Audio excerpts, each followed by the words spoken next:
So hi guys, welcome to my new blog. तो guys, school में हमें सिखाया गया कि पढ़ो पढ़ो पढ़ो। गाइज, कितना पढ़े कुछ समझ में नहीं आ रहा, क्या पढ़े कुछ समझ में नहीं आ रहा, क्योंकि हमारा एग्ज़ाम बहुत करीब आ गया है। अभी 6 मंथली हुआ, उसके बाद प्री बोर्ड होगा और वाइवा होगा। उसके बाद भी और एक एग्ज़ाम पता नहीं कौन स्कूल वाले करवाएंगे। उसके बाद बोर्ड एग्ज़ाम आएगा। तो समझ में नहीं आ रहा गाइज, क्या पढ़े क्या पढ़े। देखो सारे बुक को इधर उधर और इस साइड में बस ऐसे पढ़े हुए, सारे नोट्स उल्टे पुल्टे कर दिए हैं। इसको पढ़ना तो भी कुछ समझ में नहीं आ रहा क्या पढ़े, क्या एग्ज़ाम में आ जाएगा। क्योंकि क्लास 12th है और थोड़ा डर लग रहा है अंदर से कि क्या ही पढ़ा जाए, क्या याद किया जाए।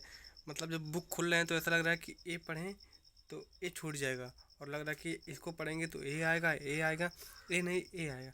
मतलब एग्ज़ाम जितना करीब आ रहा है उतना ही सभी बुक्स में जितने नोट्स बनाए हैं वो सभी लग रहे हैं कि सभी इम्पोर्टेंट है, सबको कवर कर लो भाई। ऐसा नहीं है कि एग्ज़ाम में सभी सब कुछ आ जाएगा, लेकिन फिर भी समझ में नहीं आ रहा होता है। सब बोर्ड एग्ज़ाम में या किसी भी एग्ज़ाम की प्रिपरेशन करो तो सबको, मेरे साथ सबका तो पता नहीं, बट मेरे साथ ऐसा हो रहा है कि ऐसा लग रहा है कि इसको भी पढ़ लें, इसको भी पढ़ लें, इसको भी पढ़ लें।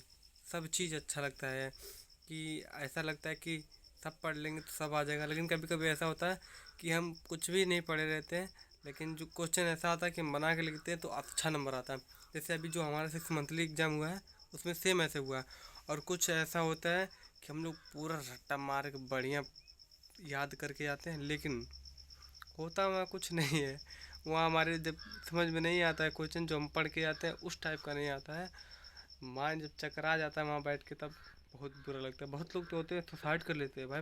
बहुत लोगों को देखा हूँ जाके नदी में कूद गए। खासकर लड़कियों, लड़कों को कम देखा हूँ, लड़कियों को ज़्यादा देखा हूँ।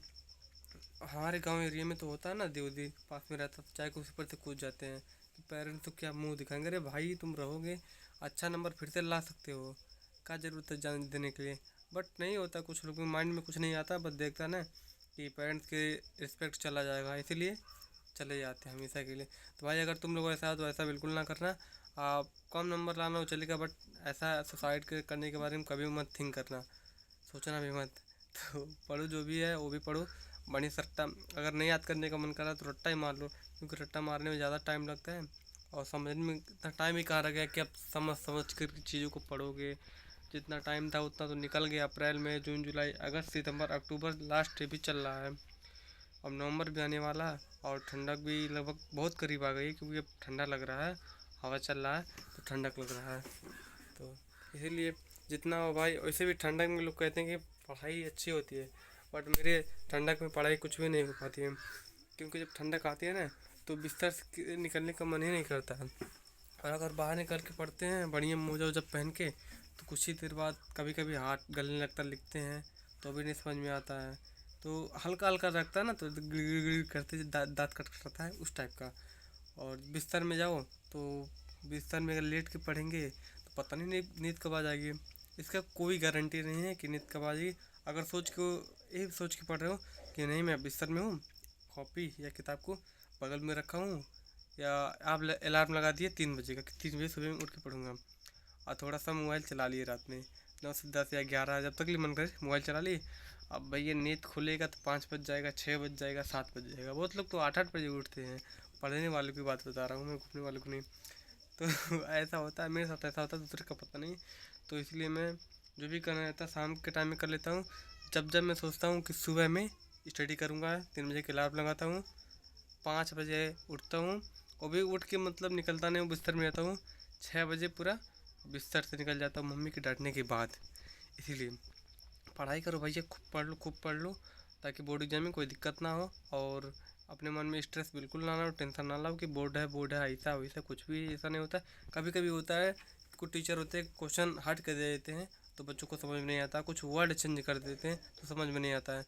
तो भैया यूट्यूब से कुछ प्रीवियस ईयर क्वेश्चन भी देख लो, बुक्स पढ़ लो, कुछ टीचर संबंधी जो मतलब टीचर आपको अच्छा लगे, जितने डर ना लगता, तो क्वेश्चन पूछ लो। कुछ सगे संबंधी हो, वैसे संबंधी जल्दी बताते नहीं हैं, बट पूछ लो भैया करके, अगर लेडी में है तो दीदी करके। भैया थोड़ा छोटा बन के क्वेश्चन पूछ लोगे तो आइडिया आ जाएगा कि हाँ हमको क्या क्या पढ़ना है, किस टॉपिक पे क्वेश्चन आया, किस चैप्टर से ज़्यादा आता है, हर साल आता है। तो उस टॉपिक से पढ़ोगे तो चीज़ें अच्छी रहेंगी भैया। यही हमारा हाल भी, हम भी इधर उधर भटक भटक के खोज रहे हैं कि भैया हमको बता दो। तो लोग कहते हैं कि ये पढ़ो इंपॉर्टेंट, जय लोग तो पूछते हैं तो लोग कहते हैं। एक लड़के से पूछा तो बोला कि ज़्यादा मत पढ़ो, क्वेश्चन बैंक के जो लास्ट का 3 पेज होता है बस उसी को उठा के पढ़ लो, पास हो जाओगे। हम कहें अच्छा। कह रहा हमें कुछ पढ़ा नहीं था। तो जितना बड़ा झूठ बोल रहा था, कुछ पढ़े नहीं थे। तो भैया हिंदी में 97 नंबर आए थे।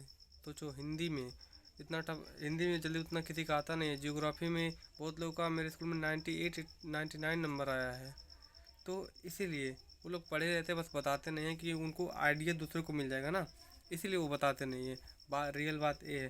तो हम पूछे कि भैया कैसा है, तो कहा कि नहीं यार मैं कुछ पढ़ा नहीं, बस इसको देख लिया और देख के एग्ज़ाम में गया, लिख के चला है। भैया कोई देख लेगा, तुम थोड़ी ना लिख पाएगा। तो सब, तो मुझे तो पता चल गया बस झूठ बोल रहा है। क्योंकि कोई एक बार देख रहा है और डायरेक्ट जाके एग्ज़ाम में लिख देगा, तो ऐसा तो बिल्कुल होगा नहीं कि उसको पूरा आ जाएगा। उतना ज़्यादा नंबर आएगा, कितना भी तुक्का मारेगा, तुक्का मार के लिखेगा तो कितना लिख लेगा, कितना नंबर 100 में से ला लेगा। सोच लो भाई, 100 का है तो तुक्का मार के कितना, जीवन परिचय आता ही है और पता नहीं क्या क्या है, इतना ऑब्जेक्टिव टाइप आता है। ऑब्जेक्टिव ज़्यादा नहीं रहता है, पर जो रिटर्न वाला रहता है उसमें ज़्यादा नंबर मिलते हैं, ठीक है।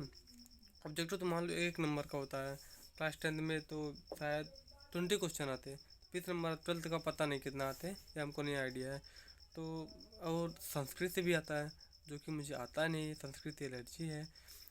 अभी तक मैं जब क्लास 12th कह रहा हूँ, सेकेंड और थर्ड में था, तो मुझे थोड़ा थोड़ा संस्कृत पढ़ने आता था। उसमें से कुछ वर्ड याद, जैसे अस्य माने है, अश्व माने घोड़ा, पिपील का माने चींटी, ऐसे करके लगभग 10-15 वर्ड बस याद है। बाकी अभी 12th में पहुँची, मुझे संस्कृत सुनने में इंटरेस्ट लगता है, पढ़ने का बिल्कुल मन नहीं करता है। घर में मेरे केवल मेरे मम्मी को ही संस्कृत आता है और पापा को, मतलब पापा को आता है, बट उतना इंटरेस्टेड नहीं रहते संस्कृत में। उनको इंग्लिश पे ज़्यादा फोकस करते हैं, क्योंकि उस कंपनी में काम करते हैं ना, तो इंग्लिश का यूज वहाँ ज़्यादा होता है इसीलिए। तो भैया मेरा तो ना इंग्लिश अभी सही हो रहा है ना संस्कृत हो रहा है, कुछ भी नहीं। अब तक ले मुझे समझ में नहीं आ रहा कि मैं शुरू से गया था, अप्रैल से ही पढ़ने जा रहा हूँ। जब एक बच्चा आता था पढ़ने, तब से मैं पढ़ने जा रहा हूँ, और अब तक मैं जा रहा हूँ, जब तक भीड़ ज़्यादा से कम भी हो गई है। अब जब बोर्ड एग्ज़ाम आता तब बच्चे ज़्यादा आते हैं, और नहीं होता तो कम रहते हैं। तो यही समझ में नहीं आ रहा कि मैं क्या पढ़ूँ, जितना पढ़ा था सब भूल चुका हूँ। वही वाला एक वीडियो में आपको बताया था, तो नहीं इस चैनल पर नहीं, दूसरे चैनल पर डाला था, उसमें बताया था हमारे गांव में कहावत होती है कि बुजुर्ग लोग कहते हैं कि एक आदमी था, तो घास काटते, मतलब काटते थे, काट रहा था, पीछे रखते रखते चला जाता था, बहुत दूर तक चला गया, पीछे मुड़ के नहीं दिखा। तो पीछे एक गधा था, वो गधा उस घास को पूरा चढ़ते चढ़ते चला गया। एंडिंग में जब वो एक मुट्ठा बस काट के रखा और जब घूम के देखा, तो बस वही एक मुट्ठा घास उसके पास बचा था, बाकी सब गधे ने चल लिया। मतलब इसे कहने का मतलब, अगर आप, जैसे मैं अप्रैल से, मैं अपना बता रहा हूँ, अप्रैल से हूँ, पढ़ के अगर रिवाइज नहीं करूँगा तो लास्ट टाइम में मैं जो पढ़ के जाऊँगा बस वही थोड़ा सा मेरे माइंड में रहेगा, बाकी मेरे माइंड में कुछ भी नहीं रहेगा। तो वही वाला हाल है। तो आप लोग भी भैया पढ़ो, भैया दीदी जो भी हो, बढ़िया से पढ़ लो, याद कर लो, रट्टा मार लो, क्वेश्चन बैंक देख लो, अनसॉल्व देख लो, और यूट्यूब से लेक्चर जहाँ देखना हो देख लो, हर चीज़ देख लो। उसके बाद एग्ज़ाम में बिना टेंशन के जाना, स्ट्रेस बिल्कुल नहीं लेना है। ऐसा नहीं है एग्ज़ाम नहीं निकलेगा, एग्ज़ाम आराम से निकल जाएगा। हो सकता हो परसेंटेज कम आ जाए, नंबर किसी का ज़्यादा हो किसी का कम आए। ये तो इसी में पता चलता है कि बहुत लोग आप तो जो छिप के पढ़ते हैं ना, इसी में सब पता चल जाएगा। तो आई होप आप लोग को बहुत कुछ समझ में आ गया होगा, क्योंकि आप लोग समझदार भी हो, वैसे भी हमसे ज़्यादा समझदार आप लोग हैं। तो फिर मिलते हैं नेक्स्ट वीडियो में। Take care, bye bye.